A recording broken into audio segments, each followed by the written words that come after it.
喂，你最近有冇睇嗰套新嘅英國劇啊？講嗰個13歲僆仔殺人犯嗰套咧，勁好睇喎。哦，有啊，一般啊。吓，4集都真一鏡到底，啲演員又演得咁出色，咁先至一般咋？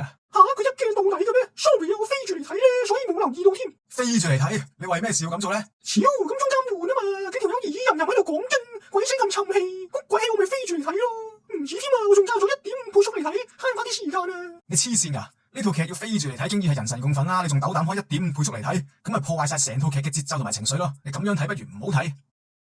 喂，你有冇聽到我講嘢啊？有啊，嘿呀，唔係啊，老友你咁長氣，我順便一心二用睇下 IG 同埋 Flash 慳啲時間啫。哇，你生活使唔使咁有效率啊？嘿，閒時翻工機用晒我人生大部分時間，難得可以自由活動，梗係用盡每一分每一秒去做自己嘢，俾自己休息啦。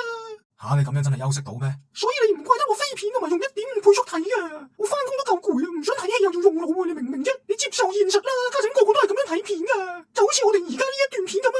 為咗令到片長有咁短得咁短，你冇發覺中間經已係做緊嘢嘅啦咩？做緊嘢？點解我講嘢途中會跳咗噶？點解我嘅語速會快咗1.5倍噶？喂，你唔好撳手機住先啦，你認真聽我講嘢先啦。吓，唉，再咁落去，人嘅大腦只會越嚟越退化，少少耐性都俾唔到出嚟，然後個世界就得翻呢啲咁樣嘅冇腦片。咁呢啲咁差嘅戲，確實用1.5倍速嚟睇就啱噶啦。